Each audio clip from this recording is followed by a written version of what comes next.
say on that money I would have spent 20,000 or 15,000, then I would at a later stage have to replace it, but then I need to deposit it. And do you have people working under you, or did you at the time have people that you could have sent to go deposit the money? I'm sure you had. I did, Chair. I don't get this advantage that you are talking about. You could and should have sent people to deposit the money, and then as for yourself, with your Durban trip, you could then have used your cards. This still doesn't make sense to me. But I'm yet to come to, okay, let me not anticipate that question because you'll start thinking about it. So that doesn't make sense to me. Why not send people to deposit their money and then you go to Durban and use your cards to pay? Not everyone had access to my safes. Sorry? Not everyone had access to the safe. I asked you whether you did not have someone you could have sent to go deposit the money, and I thought you said you could, or not?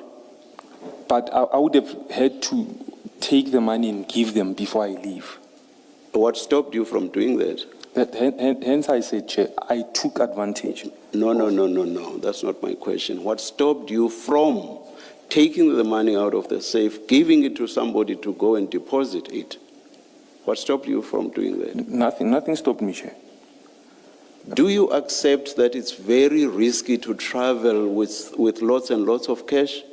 I accept. Anybody would accept that? Accept. You accept it? Accept it, Chair. So make me understand this advantage in the face of the risks attendant to carrying that much cash with you.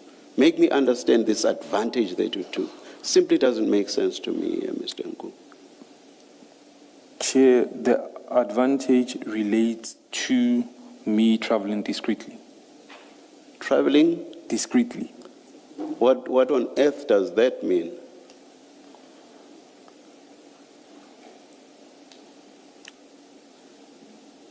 Chair, if I, because part of my trip was to acquire information, traveling discreetly means that along the route, I wouldn't be using my bank card. But who had any idea about you going to source the information? Who would have cared about your use of your bank cards anywhere in the country? Who would have cared about that? Chair, I wouldn't know because... No. Mm-hmm. Your fears, beliefs, etc. must be based on fact.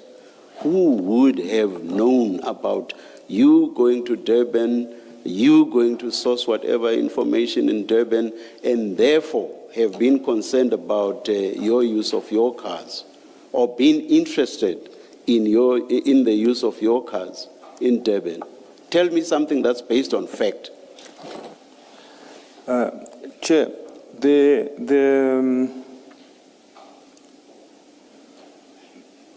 people whose information I'm following up on have got relationships with high-ranking officials. Anyone snooping around, it definitely does. There's exposure. But how many people go to Durban and use their bank cards? How many people? Granted, Chair, a lot of people do go to Durban and use their bank cards. Then answer my previous question, because that's why what your responses do not make sense. Chair, I still maintain that when following up on information, my mindset is that be as discreet as possible. It doesn't make sense to me. I will leave it at that for now. Can I just make a point? This is important, Mr. Nku, because at a scene of a major drug bust of drugs worth hundreds of millions of rands, when unexplained amounts of cash are found there, questions have to be asked and certain inferences have to be drawn. And You must give us an innocent explanation that explains the presence of that cash there. And the explanation you've given me so far, I speak for myself, not for the chair, does not make sense. And I will leave it there for now. Okay, But you understand why these questions are being asked. I know you are legally represented, and to be fair to you, your lawyers would probably have advised you, but this question is being asked in that context, so that you understand. You see, in fairness to you, I'm not saying this is an inference that we as a commission will draw. We are far from that at this stage. I do not know what in the end we will decide and what inferences we will draw. But at the lowest level of possibilities, some may think you had that much cash to pay out those who had assisted in getting these drugs out of the system and taking them to whatever destination. I'm saying at the lowest. I'm not at all talking probabilities, nor am I even saying that that's an inference that we will draw in the end. So I'm just saying that is why we are questioning you as much as we are doing around carrying this much cash, something that simply does not make sense and on which you have not given a cogent explanation. That's fine. Thank you, Chair. Thank you very much, Commissioners.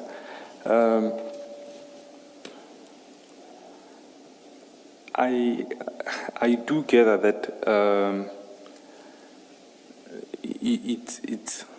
it is extremely difficult to understand as to why would one travel with such an exuberant amount of cash. Hence, I've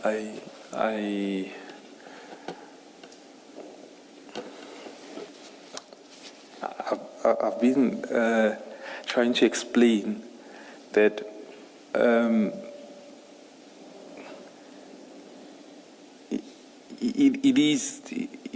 it was as a result of me taking advantage of the cash at the disposal of the company. It might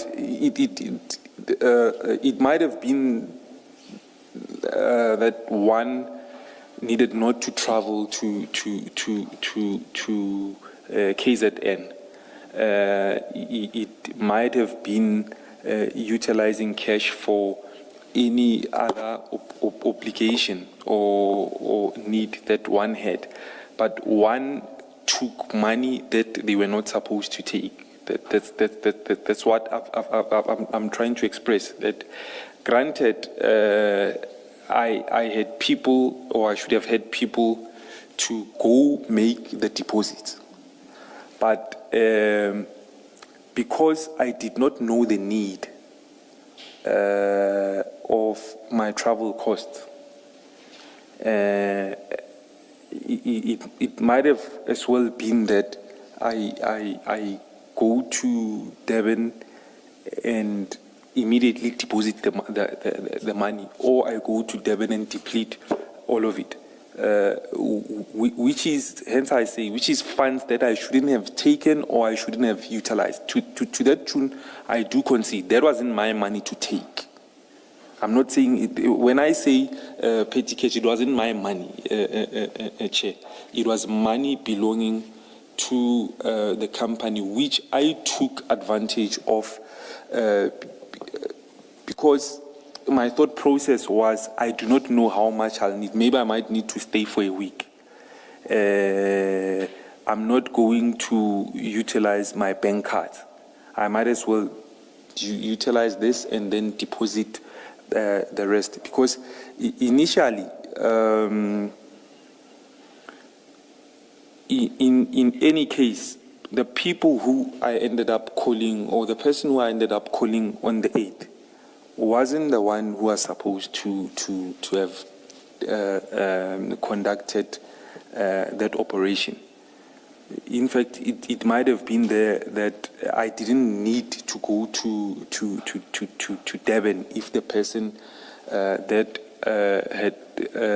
I had expected to conduct it had answered me at the time. I solely went there because of not getting any response. I thought we are this far with information, so let me just go and follow it up. But I discovered later on what was the reason. Perhaps lastly on this, I think I asked you more than once as to what you were going to use the money for, and you said accommodation and tolls. And it could have been more if you stayed longer, maybe 2 or 3 nights, it would have been more. But the items themselves were just accommodation and tolls. And I will be surprised if you were to want to add to that. And in fact, I will probably not believe it, because I asked you more than once and you said just accommodation, initially just the 1 day, and you said possibly I might have stayed longer, therefore 2 or 3 additional nights, and then tolls. So that's the sum total of what you would have used the money for. Now, how much could you possibly ever have had to pay for those items? I don't know, maybe you stay at the most exclusive hotels in South Africa, so, but how much could you possibly ever have had to spend? But at least we do have an idea that you spent around 4,000 and 5,000, so that's sort of a ballpark figure. For 1 night, Chair, it was around about less than 5,000 rand, unless I would have stayed at the hotel that As I say, we already all know that money in 1 night. As I say, we already know that it was around that amount, because you said you took about 64 to 65,000. So all in all, because you were found with 60,000, you had spent 4 or 5,000. So we know that. That's what, yeah.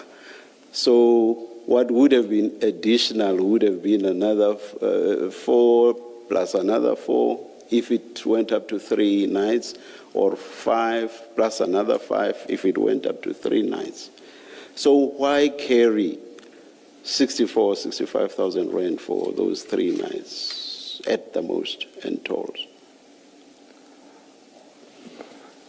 Chair, I still reiterate and concede to this fact that... You see, I'm not repeating the questions I asked you. Earlier, I was just querying you on the very idea of carrying 64 or 65,000 rand in general terms. Now I'm being specific as to the expected expenses. So if that was all that was to be spent, why take 64 or 65,000 rand? Yes. Okay, thank you very much. Chair, we are talking about the 5,000 after the fact. Going there, at the time I did not know the type of hotel that I'd be accommodated in. There are much more expensive hotels in the area. That's exactly why I said I don't know the types of hotels you stay in. Please continue. There are much more expensive hotels in the area, so I wouldn't have limited myself. But it wasn't pre-planned. It was a spur of a moment because cash was at one's disposal. I did not take a subconscious decision of taking the total sum, but just taking some, I needed to take all of it, so that I eventually needed to make a deposit. So you leave Johannesburg not having made a booking or a reservation. You drive all the way to Durban, and even along the way, you do not make a reservation. So you'll basically see how much you spend when you when you arrive in Durban.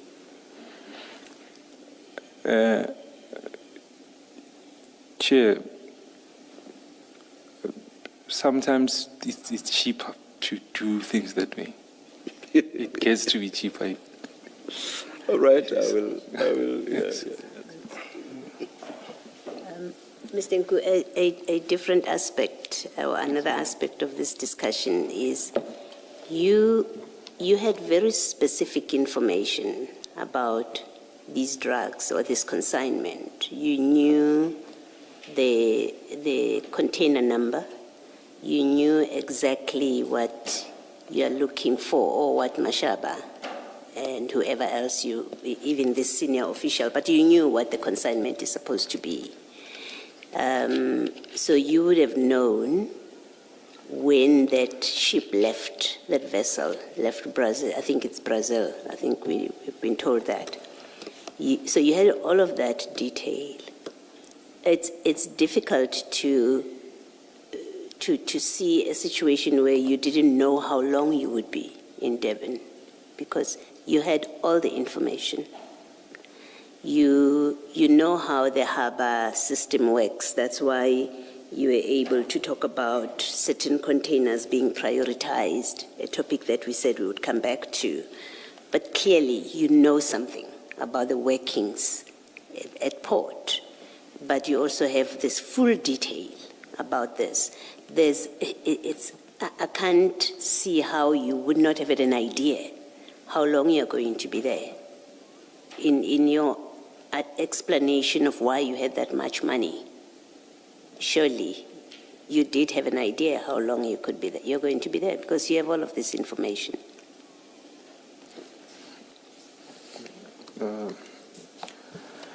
Commissioner Baloyi, I did not have the specifically when one refers to the container number in question. I did not have that up until the very end, if I'm not mistaken. If it's not the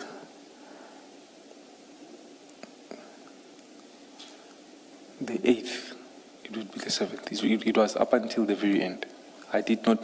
I knew that there would be. Okay, my intel was that there would be 11 containers. But obviously, because there are some that would need following up on. Hence, I say one checks which ones are prioritized. Yes. For that. That's at that point. Yes. Forget the container number. You knew the vessel has left Brazil. You knew it's docking. Otherwise, you're going there on the 7th and not on the 2nd or on the 20th of July. Doesn't make sense. So you had enough information to know that it has, and it must be so, that you knew it has left Brazil. You knew it is expected to dock on a certain date. So you had that kind of information. But your information, in fact, was as specific. Ultimately, your information is as specific as there are drugs, and it is so much of it. And I'm saying on a composite of all of that evidence, that which is known, it's difficult to see a situation where you leave Johannesburg on the 7th, or wherever you were leaving from, on the 7th, and you didn't leave 5 days earlier, you don't leave 5 days later, that you didn't know how long you would spend in Durban. It just defies how things work, the logic of it. Otherwise, you should have left on the 1st of July, or you should have left on the 20th of July. So you did have an idea how long you're going to be there, because you had sufficient information.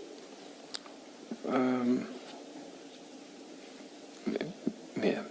You may, sorry. Thank you very much, Commissioner Baloyi. I did have information However, it wasn't sufficiently narrowed down enough.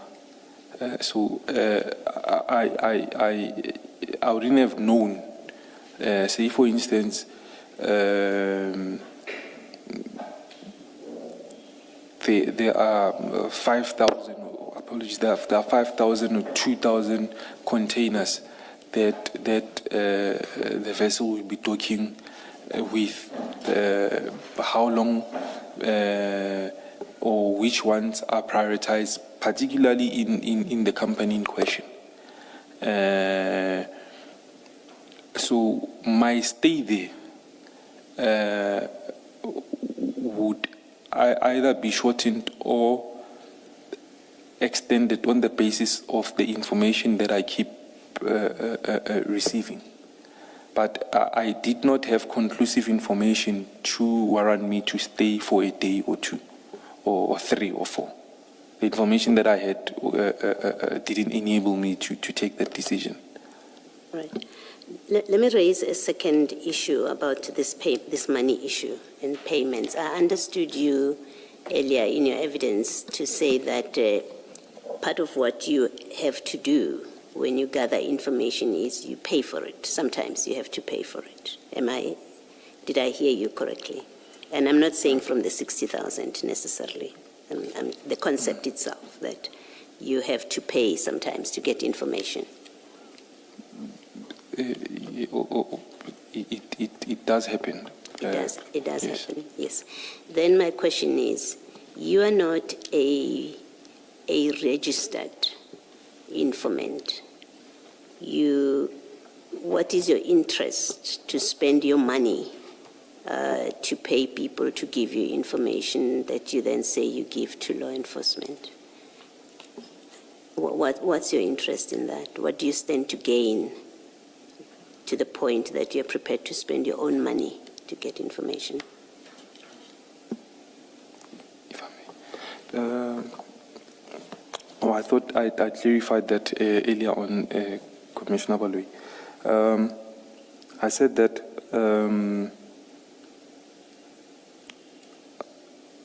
me being a source of information, I'm not restricted to the information that I would be providing.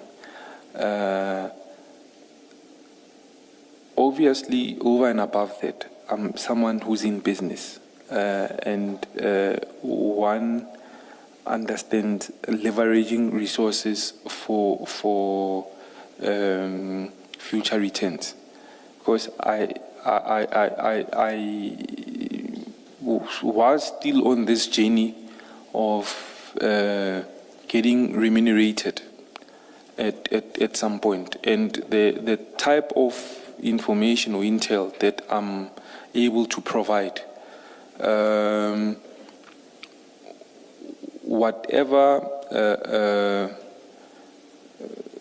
costs in resources that I incur, I'll make up in many folds in the future on the basis of the information that I'm able to provide. I'm speaking specifically about you spending on intelligence that's about crime fighting or helping law enforcement. So I'm speaking to that specifically. That what do you stand to gain that you spend your money to assist law enforcement?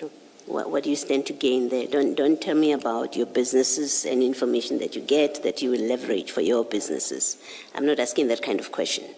I'm asking specifically, you spend money to get information according to you, such as, let's say, this kind of information, where drugs, you get to know there are drugs that are coming in, and you tell Chief Mashaba, let's say. I'm not saying that's what happened here, you spent money that way.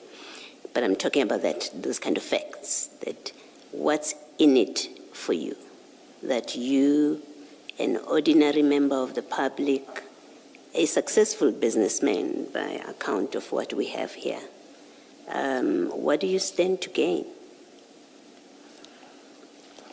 You can answer. Okay. So maybe one didn't clarify that point. Commissioner Balui, when I'm saying one leveraging one's resources, I mean that,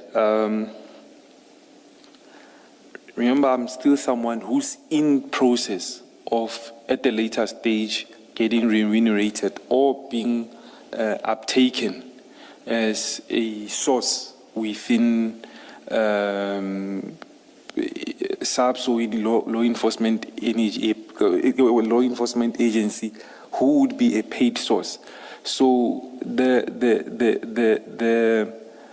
costs that one incurs along the way would be remunerated or would be equalized at a much later stage. It's leveraging one's current resources for future gains. Why do you want to be part of this? I remember I said to you, you're a very successful businessman by all accounts, and we will still get to that. Why do you want to be an informant? And I don't mean any disrespect to anyone who's been registered as an informant. That should never be misunderstood. I have absolutely no idea what people get paid for this kind of thing.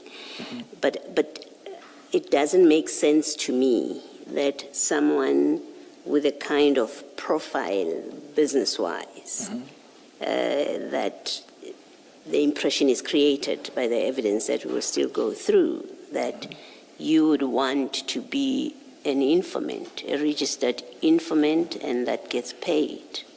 What's your interest in that? Why don't you just carry on giving them information as it comes to you? But you are so invested in it that you travel all the way to Durban on this one occasion. You are prepared to stay however number of days. You don't know how long it's going to be.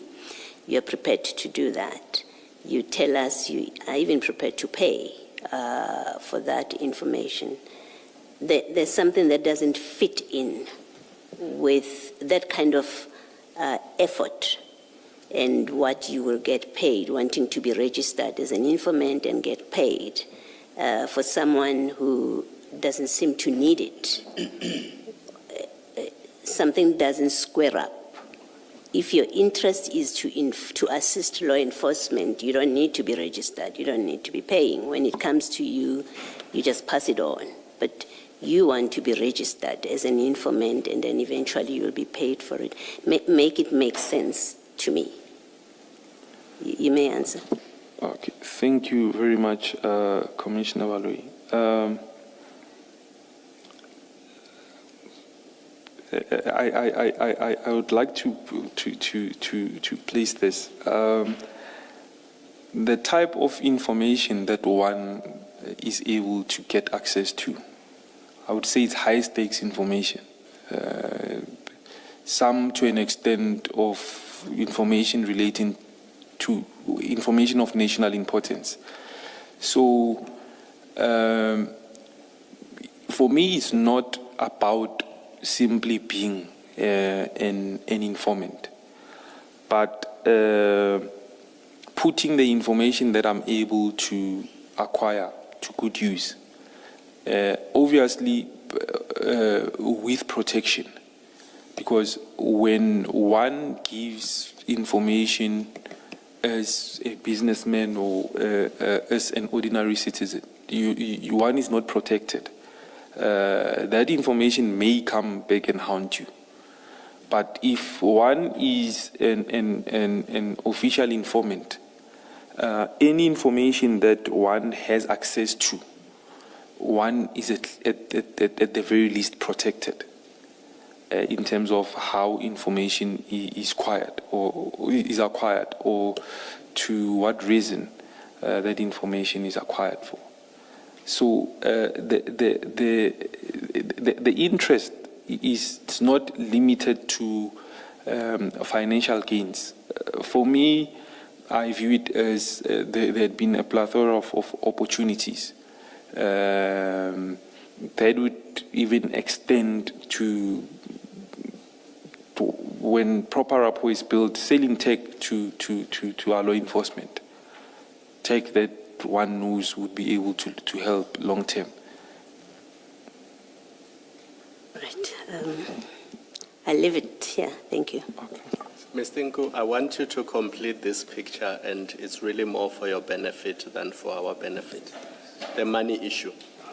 When you left Johannesburg for Durban on the 7th of July, 2021, what was the reason for you going there and for coming back? I'm still trying to make sense of how much money you had, how much money you needed, and all of that. So when you left Johannesburg for Durban, what was the reason for that? And also, when you left Durban to come back to Johannesburg, what was the reason for that? Okay, thank you, Commissioner Baloyi. So apologies. Hey, Commissioner, apologies. Thank you, Commissioner Kumalo. Apologies, Commissioner Baloyi.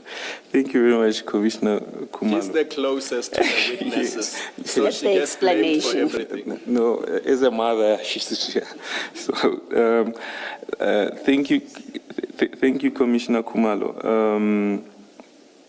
So when I left from Joburg to Durban,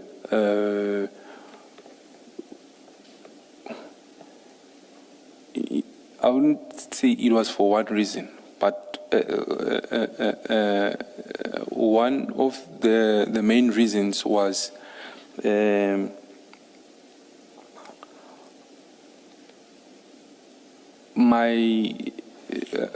one of my sources, or my source that side, did not want to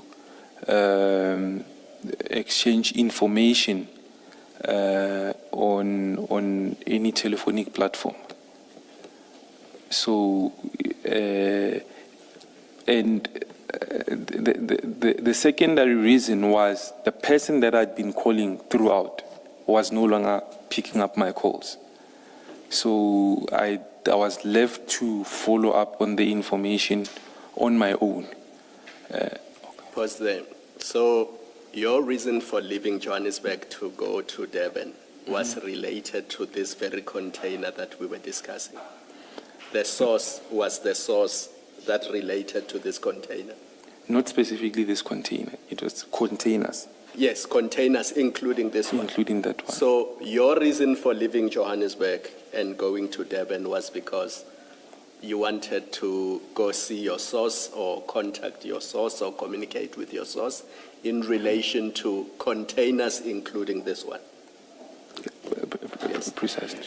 And then your reason for coming back from Durban back to Joburg on the 8th of July 2020.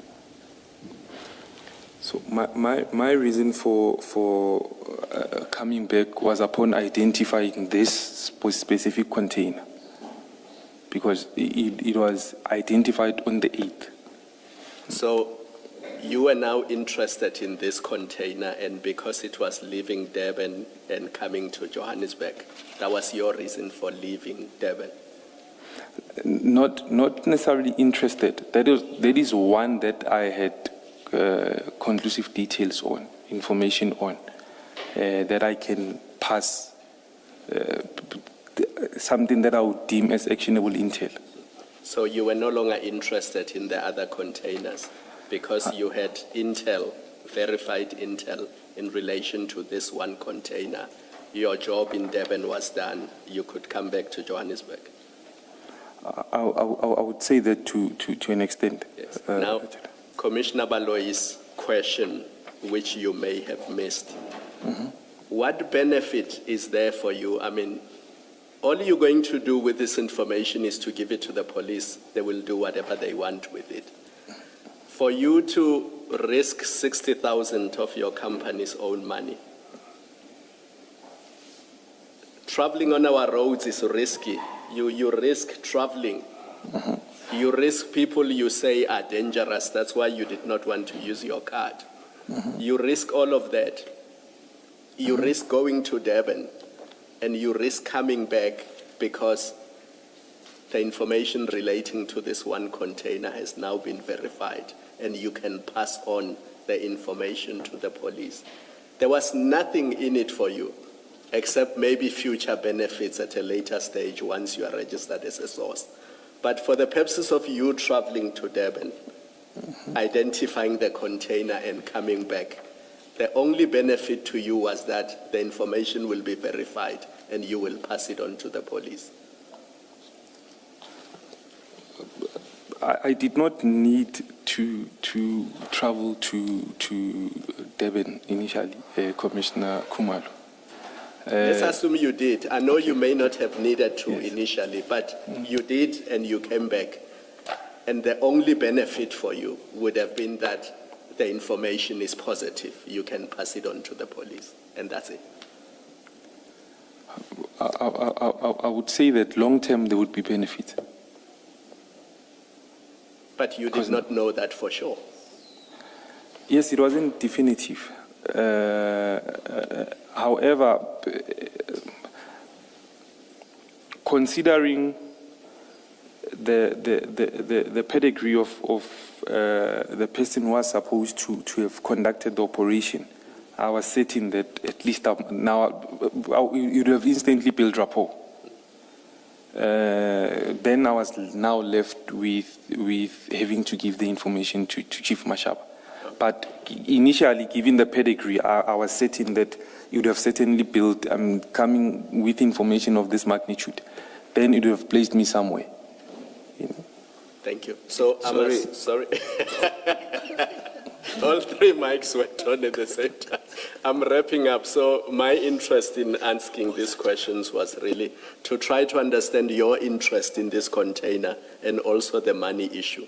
So, Mr. Nku, at the time, did you even know how much informers or informants were paid by the police? Okay. I heard don't go to the high stakes information and so on that you dealt with when Commissioner Baloyi engaged you. Don't go there, I've heard that. I just want to know, did you know at the time how much informers or informants were paid?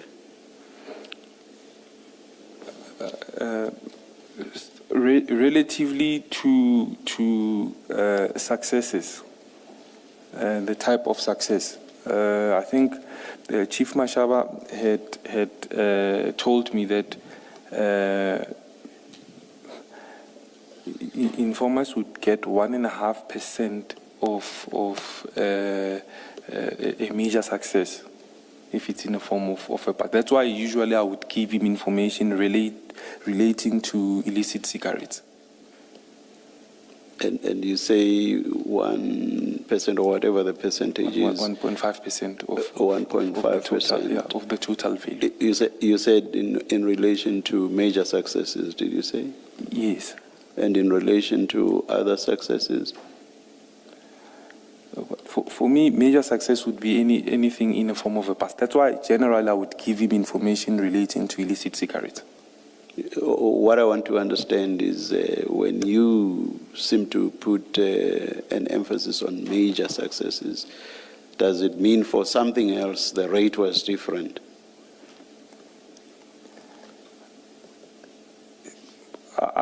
We never had that discussion. The discussion was if there is a success.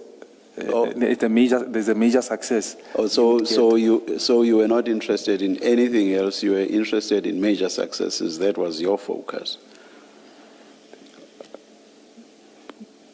I had no way of quantifying it, Chair. Okay. I wouldn't say my only interest was a major success. For me, it would be relative.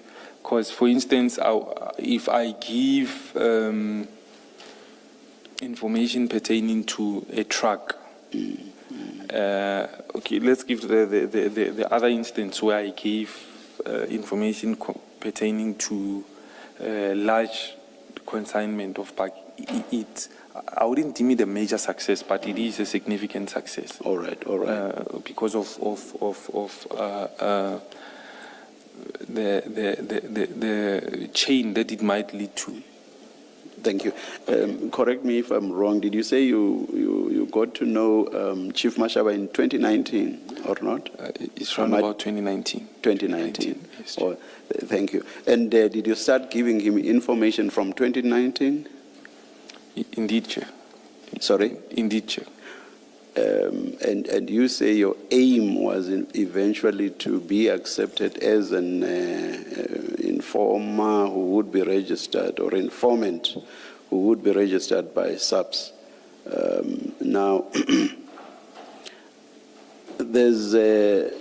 it's 2 years from 2019 to 2021. What sort of time frame were you looking at to finally be registered as this informant?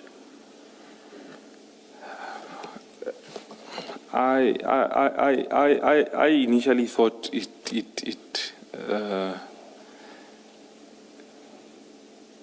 it was an easy thing. You provide information once you have proven that you are providing reliable information, then it would be one would be uptaken or considered. But it took way longer, and I started having doubts. That's why I say there was a point where I started having doubts. That's not answering my question. You are telling me about how long it took and apparently never eventuated. What I want to know is, what did you expect it, how long did you expect it to take for you to eventually be accepted as an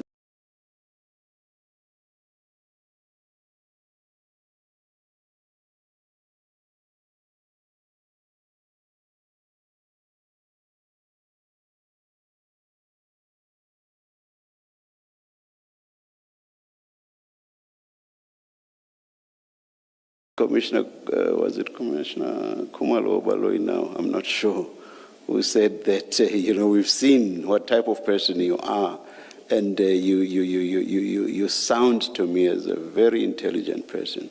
So surely you would have had some outer limits in your mind as to what you were looking at. What sort of time limit were you looking at for you to be accepted eventually as an informant? So, Chair, I personally didn't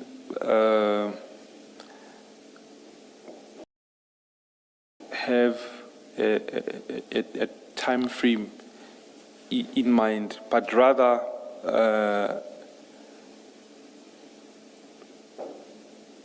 what was more important was building rapport. Yes. What was more critical for me was building rapport, because the more reliable the information you provide, the more rapport you build. Even if it takes two years, by the time, eventually in those 2 years, one gets uptaken, then one is actually able to strike many birds with one stone. Because as I've been alluding to the fact that there is the tech side of possibilities. There are system mock-ups that one and his team had been working building. So with proper rapport, one is able to say that, look, you have seen my intel works, my systems, the way I acquire intelligence works. So let me give you a glimpse of how I acquire that information, and it's through certain technology.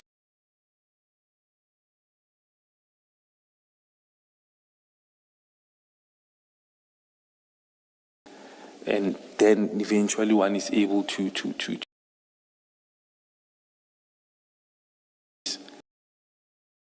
and then eventually one is able to make a pitch. Long term, there would be much more beneficial relationships in terms of being that informant and also providing the technology to aid. You say that it proved to take quite a long time before there could be an uptake, correct? True that. Did you yourself take any positive steps for you to be taken or accepted as an informant? If so, what positive steps did you take?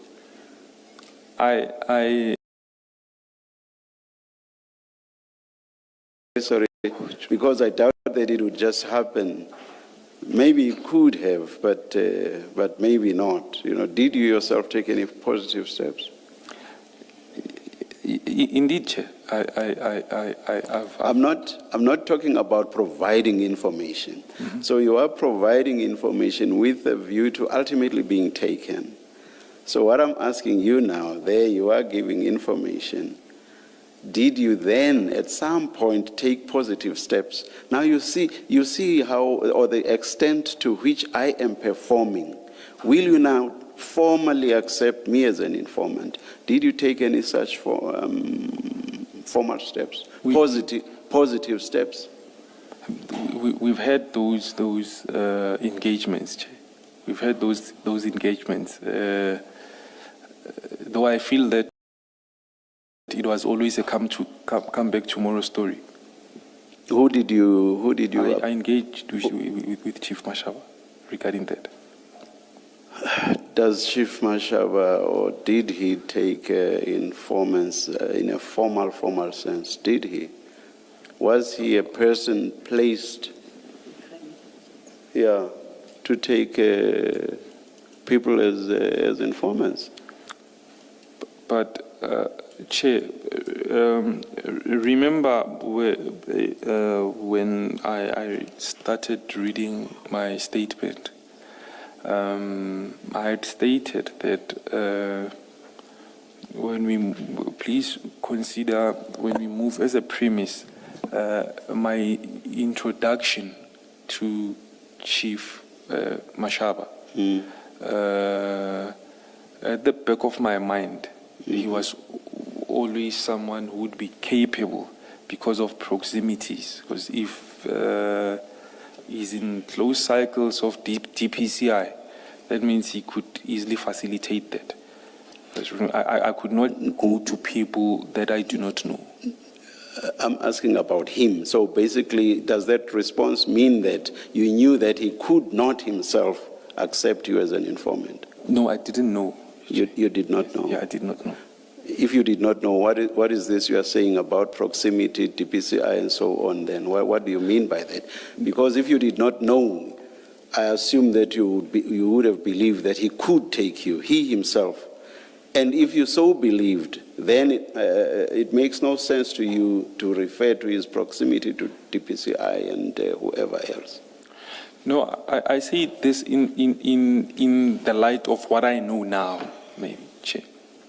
But it would have been no relevance to you at the time because I'm engaging you about what you knew at the time.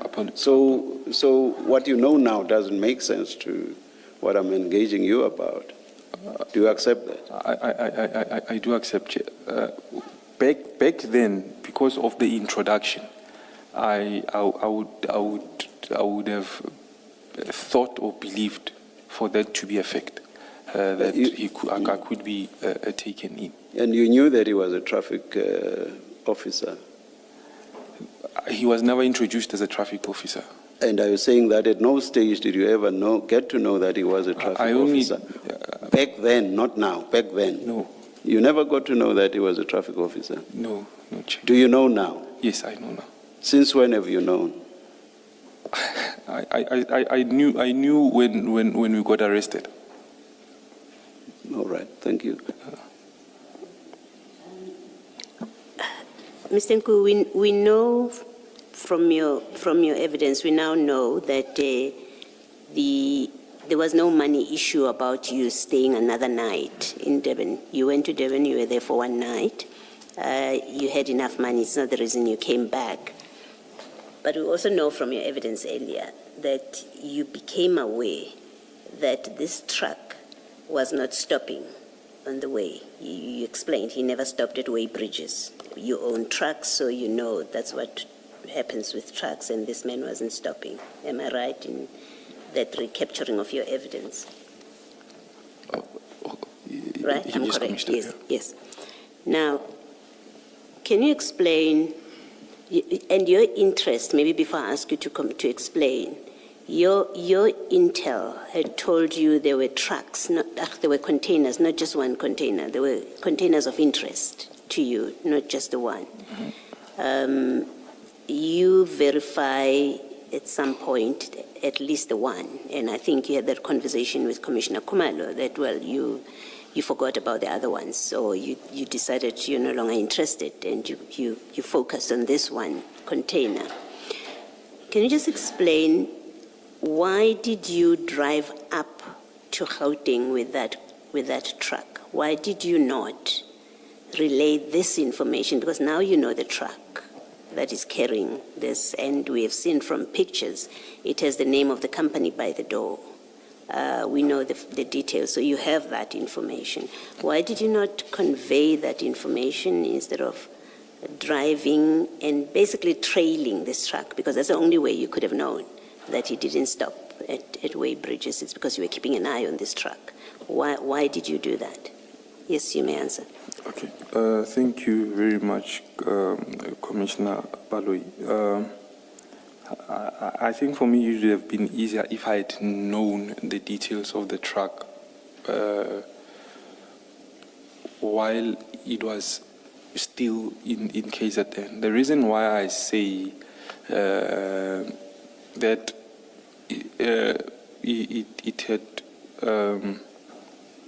crossed through these way bridges is because the truck details themselves, I got them later on the day. It had departed. I knew that there was prioritization, but when it departed, I did not know that. I had not gotten the details at that point. So that's the reason why eventually I make confirmations this side, and I called Chief Mashaba. Sorry, explain that again. You were at the harbour, no? No, I wasn't. How did you know there was prioritization of containers? And that then maybe takes me to that question that I had said I would like to hear you explain. How did you become aware that there are certain containers that are being prioritized? It was through my sources. These are and sources. access. Sorry, say that again. So it was through my sources who have access. So these are people who work there with this stuff, with containers and the movement of containers. It has to be somebody. At least that's how I think about it. That kind of information has to come from somebody who has insight into what is happening in the moment. Trucks are being prioritized either because they can see it on the system or they can see it physically with their naked eye, for them to be able to tell you that kind of information. Which one is it? Yeah, Commissioner Baloyi, I would please limit it to say I had sources for fear of self-incrimination in relating to access to information. No, I'm not asking you to give us a name. Okay. I'm not. If you said to me Temba Koza, it wouldn't matter to me. I don't know Temba Koza. I'm asking how the system worked. Oh, okay. You say you by approximately so much, certain containers were identified as being prioritized for transportation. Mm-hmm. You either saw that, And that was my assumption when I asked you the question much earlier in the day. I thought you would have said, I happen to be there because I've been given this intel. So I happen to be there because I was watching to see what's happening. But now that doesn't seem to be the answer. Or if it is the answer, you can say that. And so it's either you were there, you observed it, or somebody else observed it and gave you that information, or they work off the system. Whether it's Transnet or whoever is responsible at that point to be able to say these are being prioritized. So I'm asking what in fact is who gives you that kind of information? Is it someone who's seeing it, someone who's working with it, or is it you who is seeing it? Someone who has access to the system. Someone who works with the system. Yeah, Okay, is the person precisely, that gives you Commissioner. that information. And at that point, where are you? At You are that point, in Durban. I'm in the Durban area. You're in Devon. Yes, Commissioner. And someone else tells you the truck on which this container has been put. At which point do they tell you? It has to be a point before you leave Yes, Devon that you get told, because otherwise, where are you going if you don't know? Right? it was. I believe it was much later on the day. So you stayed stationary in Devon until you were told that the truck on which this container is truck so and so. Yes, Commissioner. Okay, so you get the details there. At that point, then my question still arises. Why do you not then at that point give the information to Chief Mashaba? Because you are in Durban, he's going to meet the truck. Why did you consider it necessary to track and follow this truck? Because there will be evidence that shows, let me say it to you, there will be evidence that shows that on the 8th, you traveled all the way to from Devon to Johannesburg or to Alberton. So I asked the question with that kind of information. So, Commissioner, I gave the preliminary information, albeit not the truck details, but I gave Chief Mashaba the information, and his remark was make sure that it's correct. Yes, but when he says make sure it's correct, he can't be saying to you, open the container, because he knows you're not going to do that. 100%. So whatever he meant doesn't explain why you follow the truck. You have the details of the truck, is the point I'm making, that now you've been told, and you've just said you remained stationary in Devon, and then you got this information, and you say you relayed it. It was preliminary. But what I'm putting to you is, but at that point you know the detail. You know it's truck so-and-so, New Jersey, Yellow Jersey rather. Truck so-and-so, Yellow Jersey. It's headed for Johannesburg. Because otherwise it doesn't make sense why you go to Johannesburg. So you would have been told it is headed for Johannesburg. Why are you following the truck? Why is it not enough? In accordance with our earlier conversation where you've given the information, somebody else, law enforcement, Chief Mashaba will execute it in Johannesburg. And by the way, you have other trucks, other containers, you tell us, that had been flagged as potentially containing illicit stuff. So it seems to me that if sensible decisions were being made, it would have been to stay to see what happens with the other containers and then relay the information to somebody else to execute. But instead, you trail this truck all the way to Johannesburg. Explain that which does not make sense. Okay, Commissioner Baloyi, I left Devon. I think it was around about the time when the truck truck reached its destination. So I wouldn't consider trailing the truck. However, one considers this aspect that all the containers were going to one destination. So it's either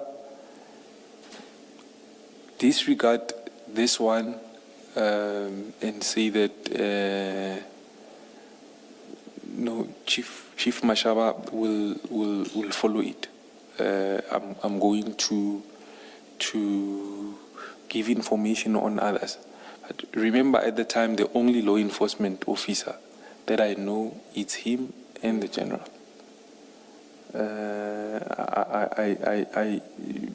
I needed to also ask him then to say that, Chief, what do we do with this other information? Yes. And why didn't you? Why didn't you give him this information about the yellow JZ truck and then say to him, there are other trucks, give me other people that I can speak to because you will be occupied with that one consignment. He would be occupied with that one operation. Why didn't you, if indeed there were other trucks? I mean, if there were other containers, sorry, not trucks. Yes. Yes. Commissioners, relating to the other containers, I did not know at what point their pickups would have been.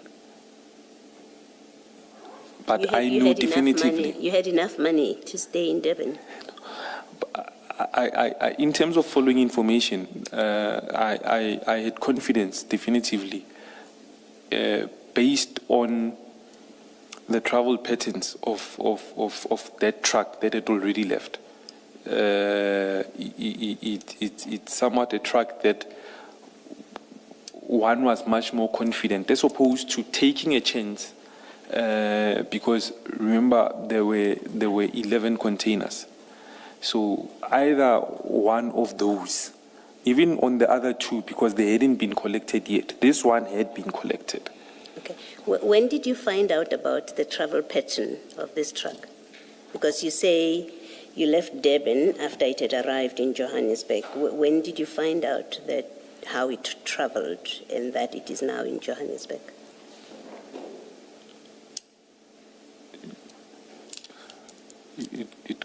It could have been, I think, around about just before I called Chief Mashaba. Around about later on, around 7:30. Yeah.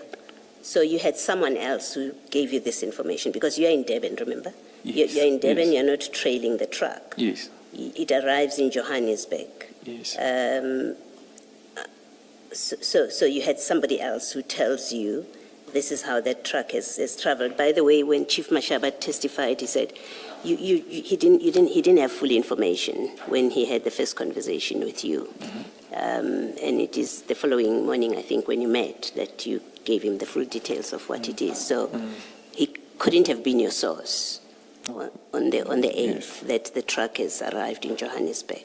So you had somebody else who was looking at this truck. I had another person who, another source of information relating to the destination. As in what? As in a source telling you the truck will be going to Johannesburg? Is that what you mean? I'm trying to understand what you mean. Not necessarily the truck would be going to Johannesburg. The truck would be coming to Yellow Jersey. Yes, but you report to the suspicion about, or you confirm this must be the right container and right truck because of how it traveled, its travel pattern. And I want to understand that someone must be telling you that, must be telling you this truck did not stop at way bridges. This truck is now in Johannesburg. So when I say someone was watching this truck and giving you this information, it's because Mashaba can't tell you that. Chief Mashaba couldn't tell you that it didn't stop at Way Bridges. He knows nothing about it. And as I recall his evidence, and the evidence leaders and my fellow commissioners will correct me if I'm wrong, that on the 8th, Chief Mashaba didn't have this detail. Where is the truck? Where has it landed? That's why you needed to meet. You sent him a place, what do you call a pin, and you had to meet with him and show him where the truck is. So he could not have been your source. Someone else told you this truck did not stop at Way Bridges. And I'm saying, it seems to me, it has at that point to be somebody who is following this truck to know that it didn't stop at Way Bridges at all, at any Way Bridge. And then someone must be able to tell you that yellow jersey truck with registration so-and-so arrived at yellow jersey depot, I think that's what it is, and it arrived at this time or on this date. You have to have eyes that are telling you that. And my question, that's what I'm asking you. So you obviously had somebody else. If it's not you, somebody else told you this information. Chair, let me just say, I had sources through my source in Durban. I had sources in the Yellow Jersey Company. That's how it got reiterated, that when a truck travels in this manner, usually there's definitely something. So it's yellow jersey, it's your source in yellow jersey that tells you the truck arrived at this time, but they also tell you it means it didn't stop at Way Bridges. Precisely, Chair. Okay. Thank you. Thank you, Chair.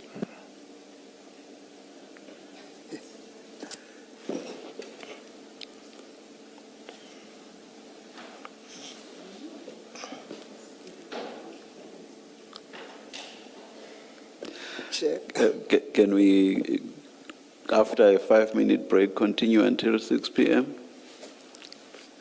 Yes, Chair, that will be appropriate. Mr. I was including you in the question, Mr. Du Plessis. Continue just for 5 minutes and then be back and continue until 6 p.m. Let's adjourn and come back at 25 to.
We're ready to resume.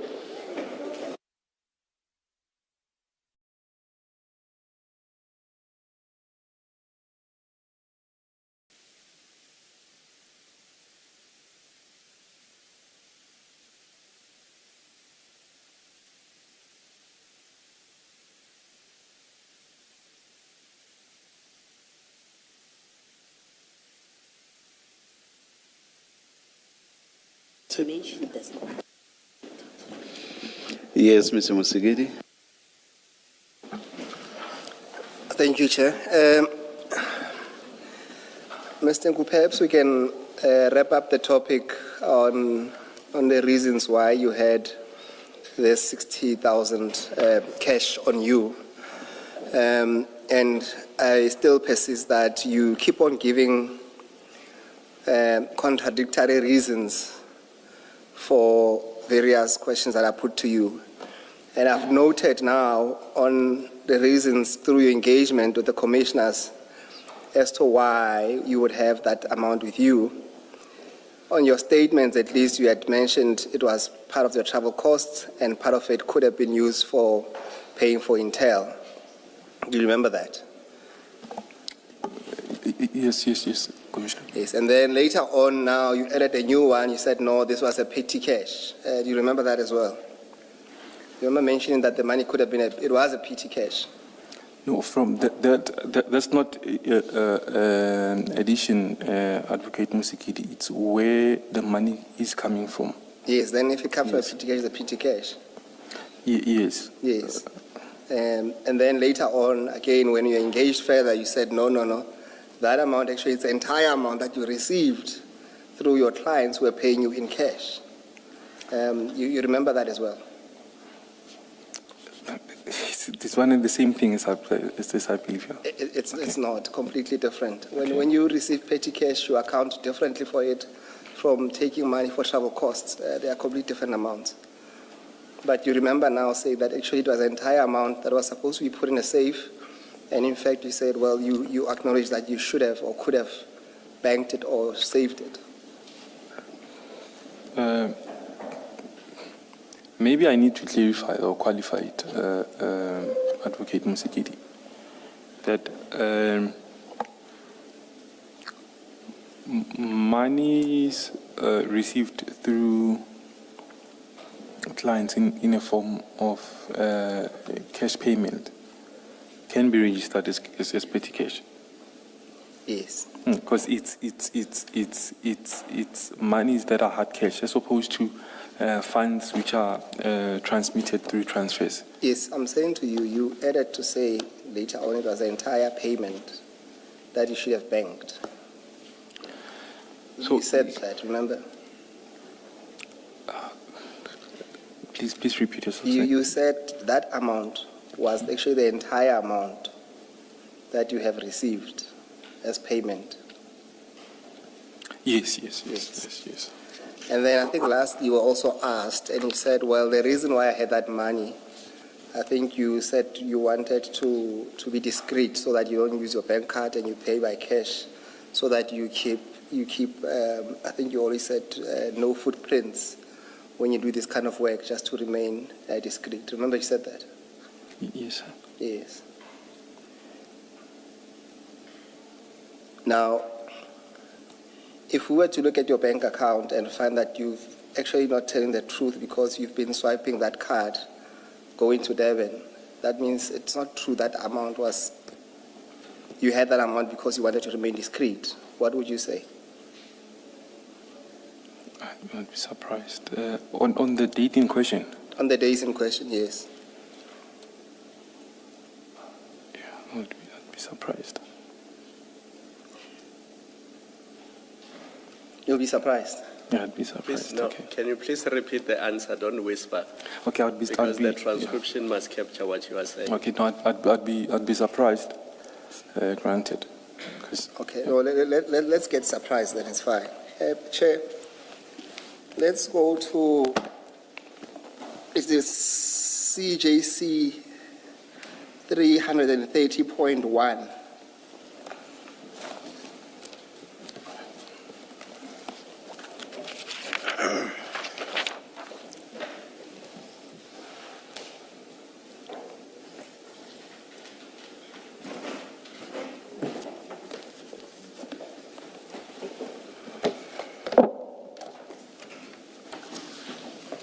It's 330.1. CJC 330.1. Yes. And we go to page, do you have the file, Mr. Nku? Yes, let's go to page 323.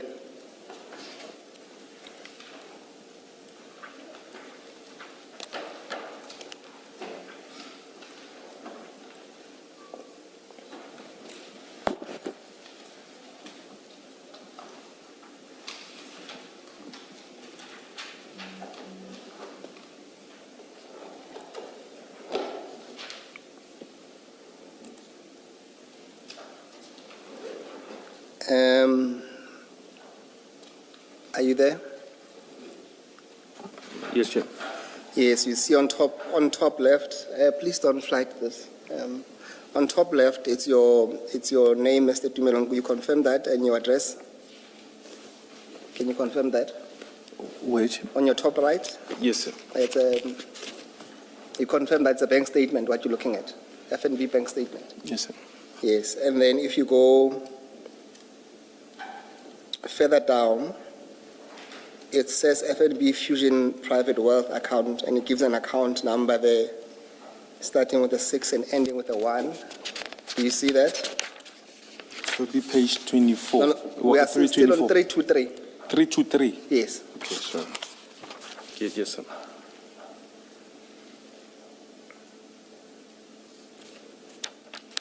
Do you confirm that at least that seems to be your bank statement? Yes, yes, I do confirm. Yes, and then you'll see that from the account number, when you go 1, 2, 3 lines down, and the third and the fourth line, it says statement period 21st of June 2021 to 21 July 2021. You see that? I see that. Yes. Now, if you flip over at page 324,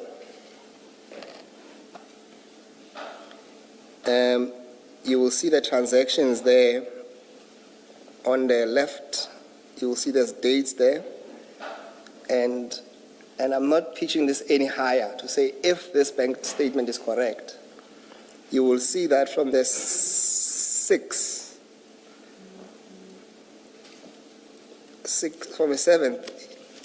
well, all the 7th of July, you will see that there's different toll gates there.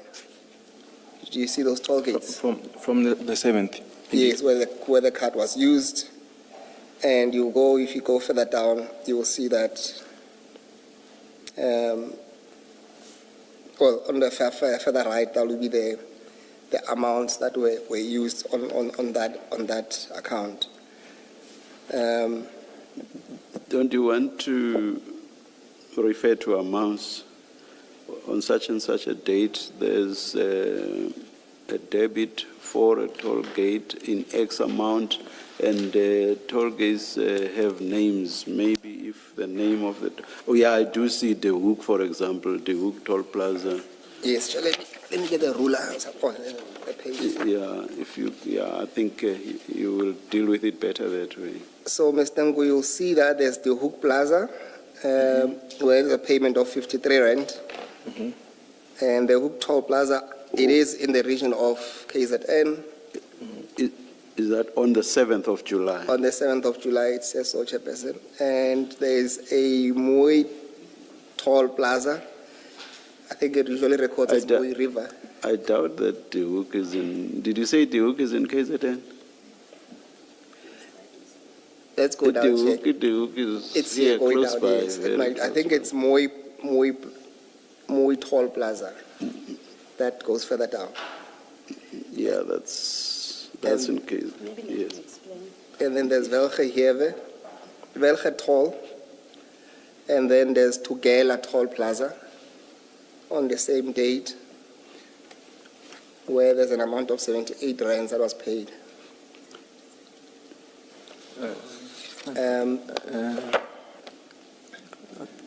Advocate Msikidi. And remember, Mr. Ngu, I say if these statements are anything to go by, because we still have to verify them, but that's what we received from your bank. Yes. Do you see the hook on the 7th of July? I am seeing, Chair. And, Sorry. Oh, apologies. I am seeing, Chair. I don't know whether the 7th is the reconciliation date, because the other. Please look at on the far right. Yes, I'm getting there. I'm coming there to say that Chair would notice that sometimes with the e-tolls, they don't reflect immediately as you pass by. Hence, I'm saying these need to be verified. But what you can see when you go down, and then to confirm that point, you will see that on the 8th, at the very least, I think this is the most accurate we can get. On the 8th of July, there is an entry on the 7th. Sorry, it's the 9th of July. On the 7th, there's an entry here of Mariam Hill main line that will be in. That's in KZN, Pinetown area. Pinetown area, and that at the very least we know that it reflects on the 7th of July, even if you look in the middle date to say that if on the left is the date that was later reflected, but the actual date of the reflection of the transaction, if Mr. Ngu would suggest the one in the middle, at least that still puts him in the KZN region in any event. Mr. Ngu, yes. do you follow? Yeah, I do follow, Chair. Yes, I understand these things can be confusing because you'll get the message 2-3 days later sometimes that you passed a toll gate, and then you get surprised. Yeah. Okay. Just before there was an issue that, you see, Mr. Nku keeps whispering. Mr. Nku, I thought there was an issue you wanted to address before you answer the question, which is that the two columns, one could be the date when a transaction reflects in a bank statement, and then another could be the date when the transaction actually happened. When it was initiated. When it was initiated. So that's why you have two columns. The other one is the reconciliation date. Please don't interrupt me, because I saw you wanted to deal with that before you answer the question. So I was just giving context so that you do that and then you respond to the question. Because otherwise you'll keep interrupting each other because he's asking a question and you want to clarify as he's speaking. So deal with that and then answer his question. It will make more sense that way. Okay, thank you very much, Commissioner Balui. But I think he was already on the verge of clarifying. In fact, I think you had clarified, Advocate Musikidi. I have. And really, Mr. Nku, the point I wanted to deal with, at least at this juncture, is the fact that your reason that you wanted to remain discreet does not hold water. And we will make submissions at least at the end to say that 60,000 had a particular purpose it had to serve. It was not merely there to be spent as you put it. Do you follow that?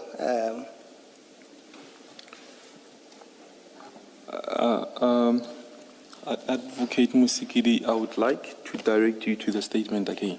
Yes. Maybe on the statement.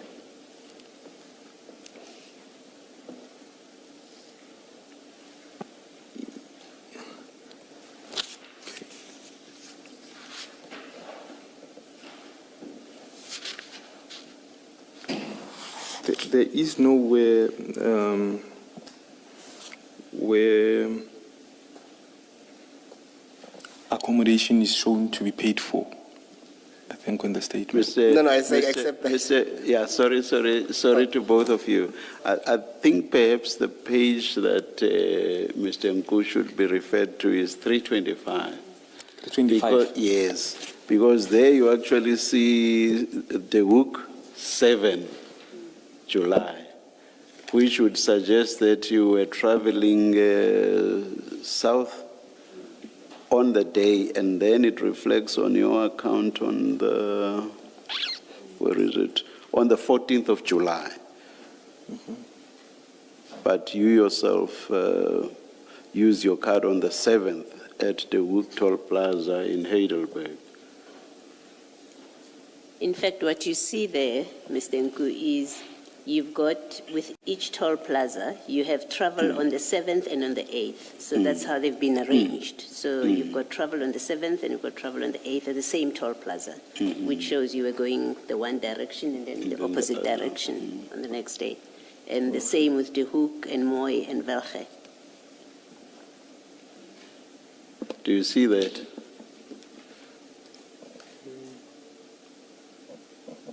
Oh, I see that, Commissioners.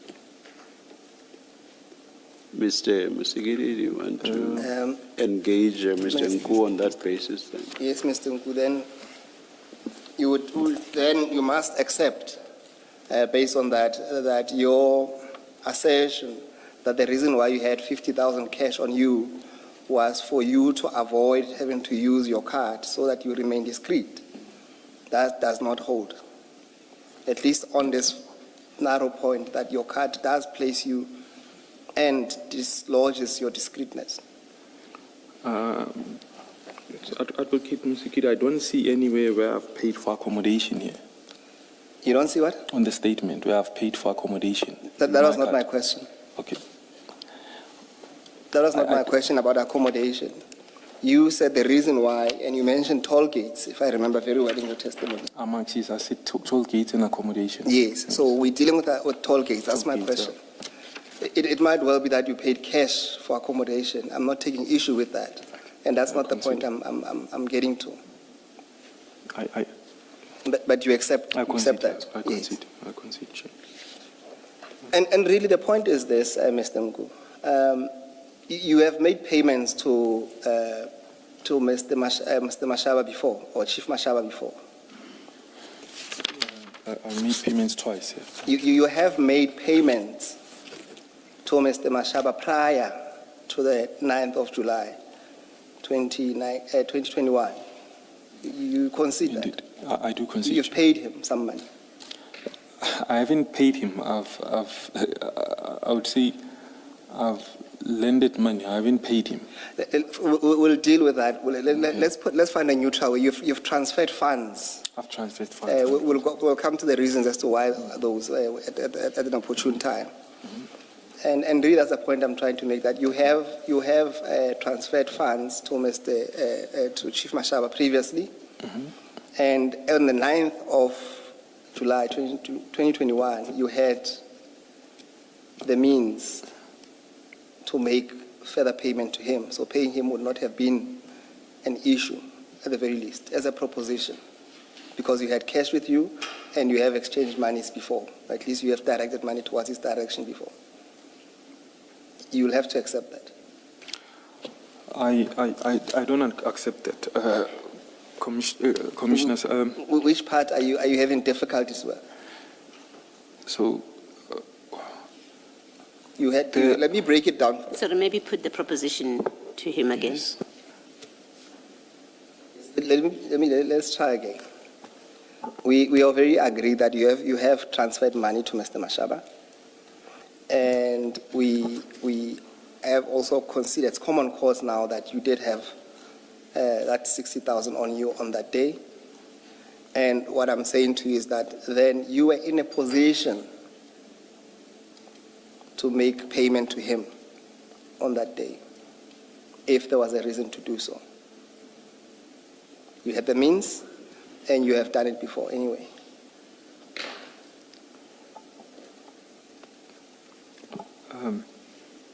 Commissioners, I would say that I had the means either way, whether I had cash with me at that point in time. Yes. So, regardless of whether I was present, I would have had means. Yes, no, that's the concern. Remember, we have Mr. Nku, is that you have previously paid Mr. Mashaba for whatever reasons that we'll deal with in due course. But also we're trying to find the reason. Remember, we spent the whole hour now trying to find the real reason or reasons why you kept this money. and you've gave us a couple of reasons, and we're still we have not come to a conclusion as to why you had that money. But I'm putting to you that at that stage, because of what we've discussed and what we have tried at least to exclude, to say this money was kept there, but not for the things that you've mentioned, but also what I'm putting to you now is that same money there was a opportunity for you if there was a reason to do so, to pay him, or at least to make some transfer to him.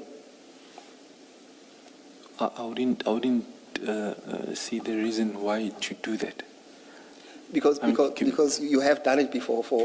Hence, I'm saying we'll get to the reasons, and he told us why, and that's why I'm saying on the scene on that day, you being found with that kind of amount, and having dealt with, or at least having in this commission being at least informed of your previous dealings with Mr. Mashaba. The idea that, for now at least, that money could have been used for those who assisted you, including Mr. Mashaba, it's not far-fetched. But you can deny it if you want, but those are the facts. For me, it would be far-fetched, commissioners, because I don't see the reason why to pay him for doing his job. Now, we're still on page 5. Go to page 5 for your statement. The original statement, the first one.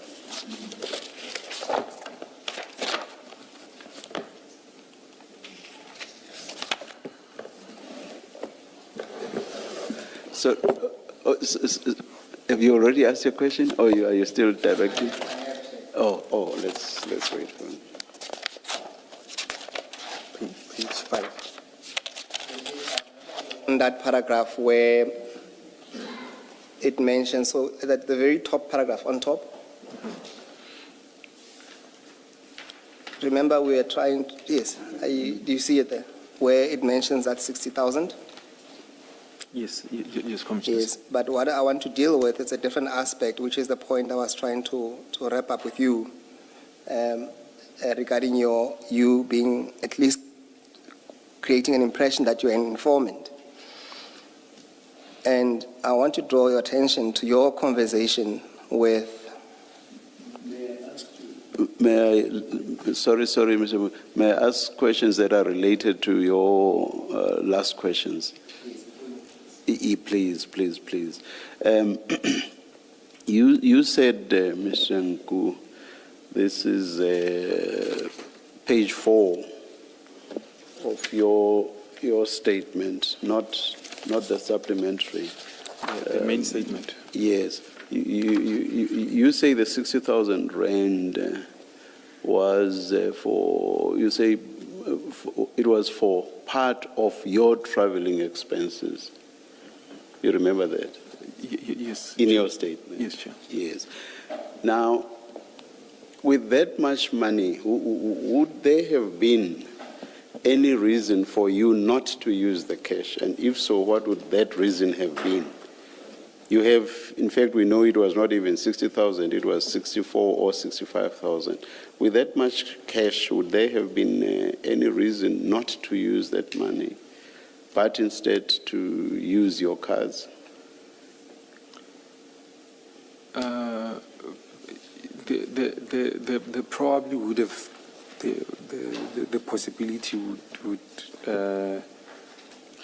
have been using I just don't recall using the card, but I would guess what comes to mind is that generally cards are quicker. Even when you pass a toll gate, you just tap and you go, as opposed to cash. But you see the difficulty with that answer. You're quite right. You're quite correct. Yes. It's very quick, or if you don't have a tag, then you use your card, it's much quicker. You are quite correct. But your difficulty or your problem is that you said, as Mr. Musigiri engaged you just now, and in fact, even in response to questions by me, you said you are going to use the cash for toll gates. That's your difficulty. But that's not my question. My question is, would there have been a reason for you not to use that cash, but instead to use your card? for whatever travel-related expense? Would there have been any At that point in time, On that, I'm talking about the day when you were, the days, the 7th and the 8th, when you had 64,000 or 65,000 rand on you. Would there have been a reason for not to use that cash? If there would have been, what would that reason have been? the only thing that comes to mind, as I say, Chair, it would have been convenience. So no other reason. You it's have this cash, you have specifically taken it from your office travel.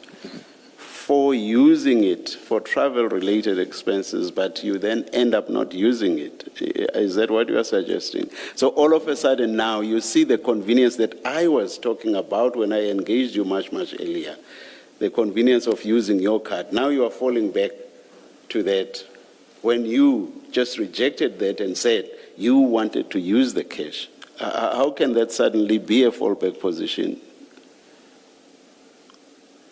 Yes. Okay. Thank you, Chair. Chair,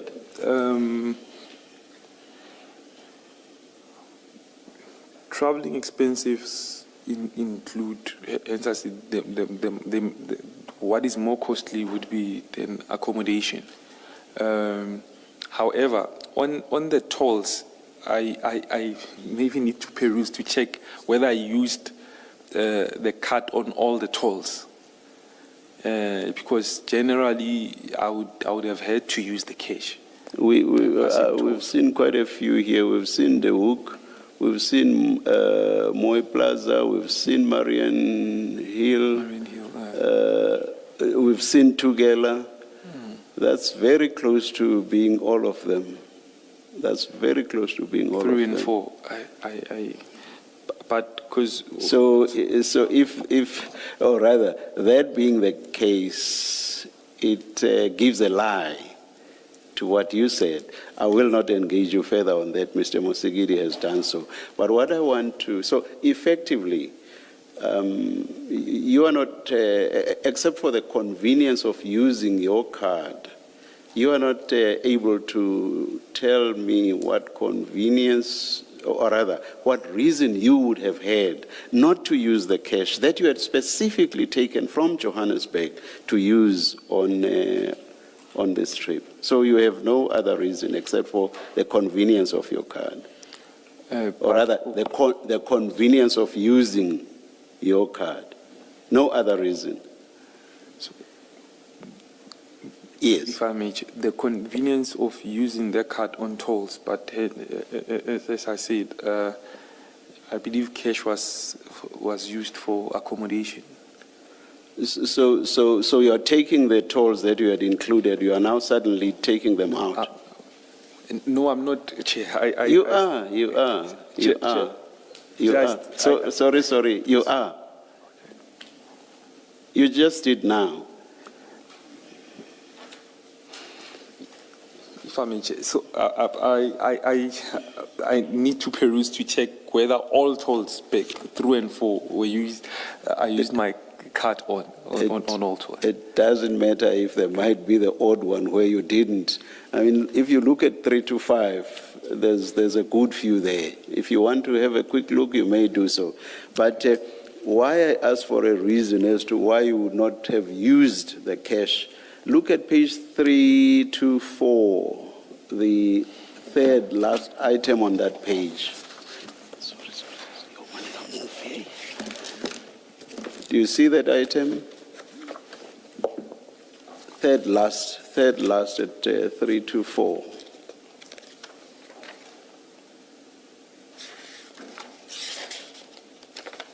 Do you see it?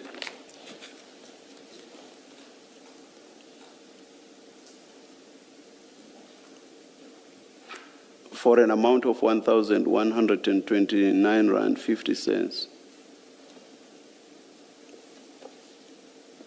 Yes, Chair. That's a fuel purchase at Shell Midway Motors. I have no idea where that is, but it was one of the days on which you were traveling.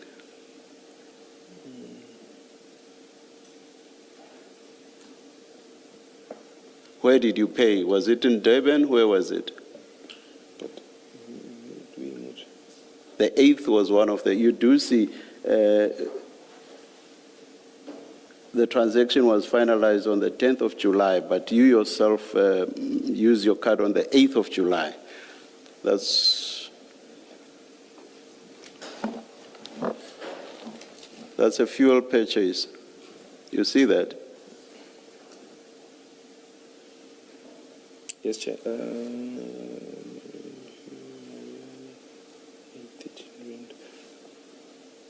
Yes, Chair. You have this huge stash of cash. You've not used it for the tolls, and now you've not used it for a fuel purchase.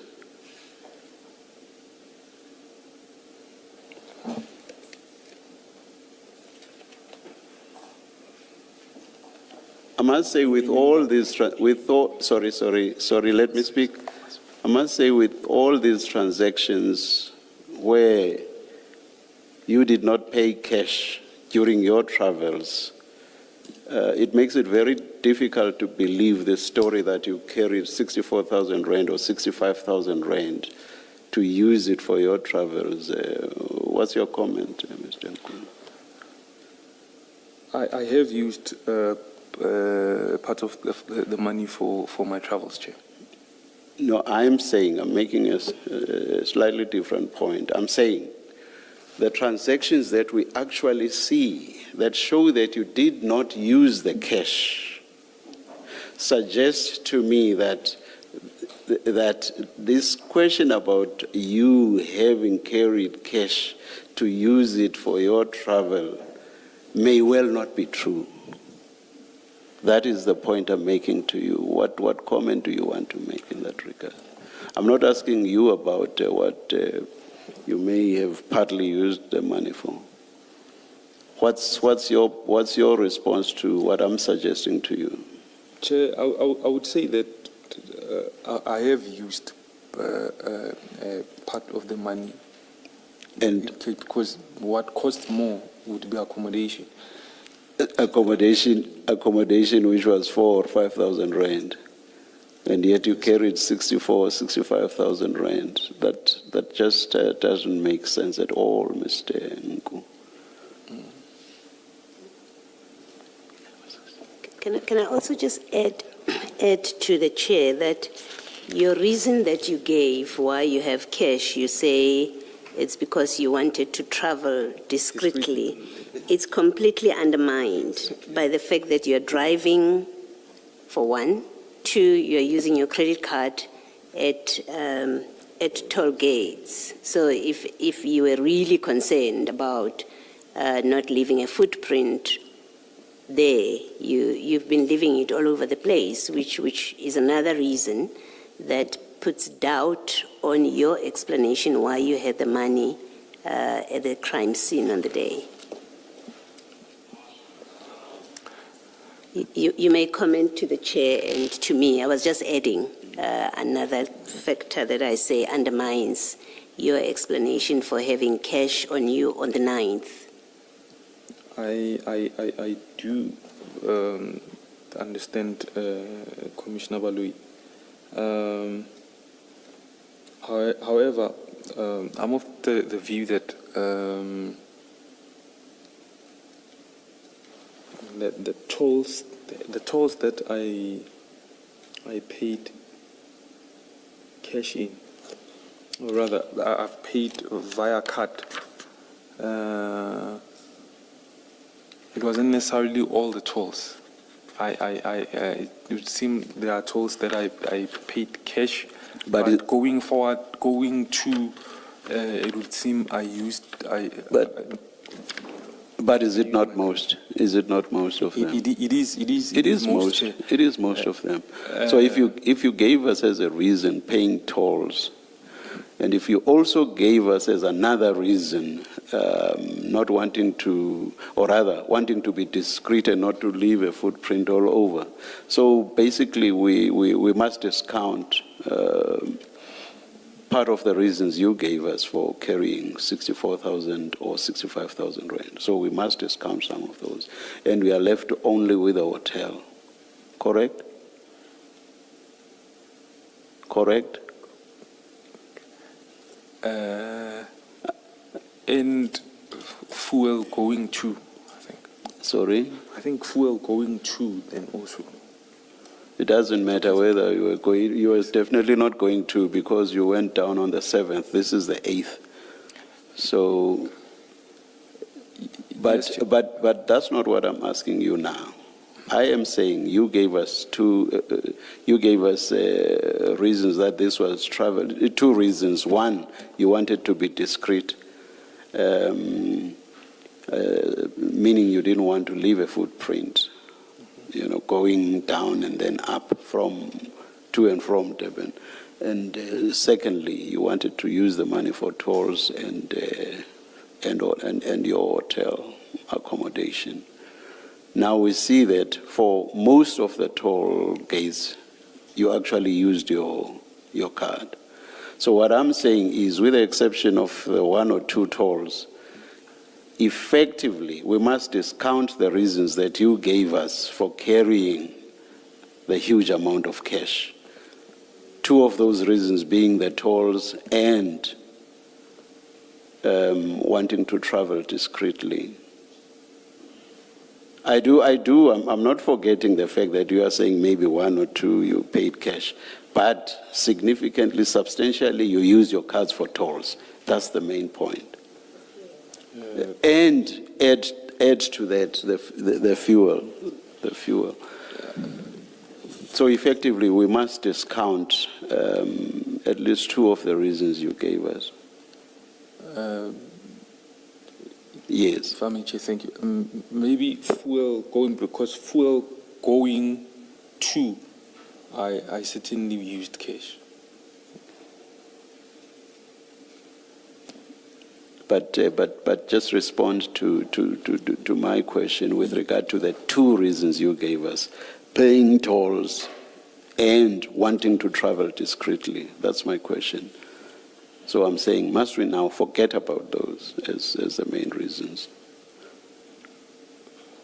I'm quite mindful of the fact that you say you may have paid for 1 or 2 tolls, but substantially, we must forget about that reason, and we must also forget about the reason that you wanted to travel discreetly. Do you agree?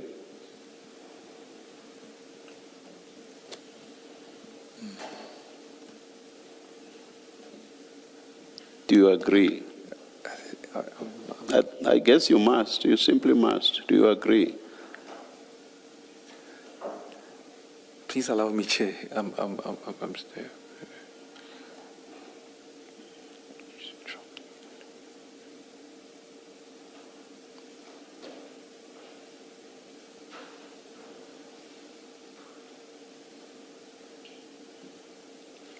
I would concede, Chair.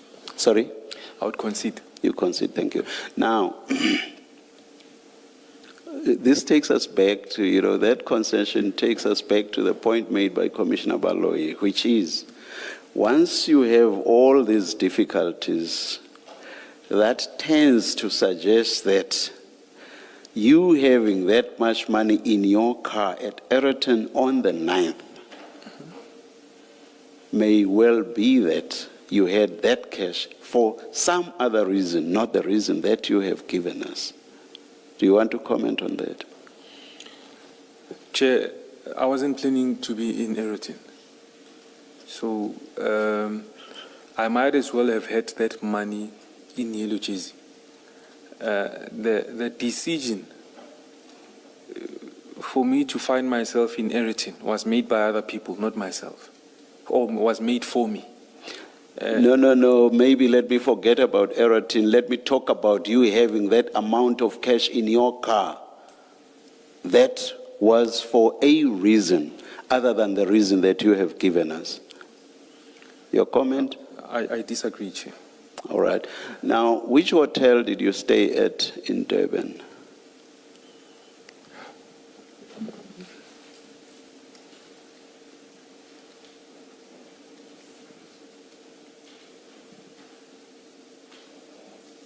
A hotel where you paid cash. How many times do you pay cash at hotels? A hotel where you paid cash. What hotel was that? You do pay cash when you do immediate booking via the bookings.com. They do take cash. I'm thinking, where did I stay? Please speak up. I hear that. Apologies. I'm thinking, where did I stay there?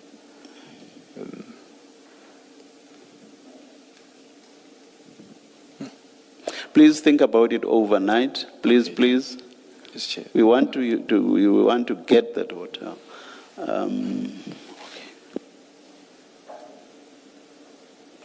Mr. Musigiri, should we not? It's 6:15, and I had said 6 p.m.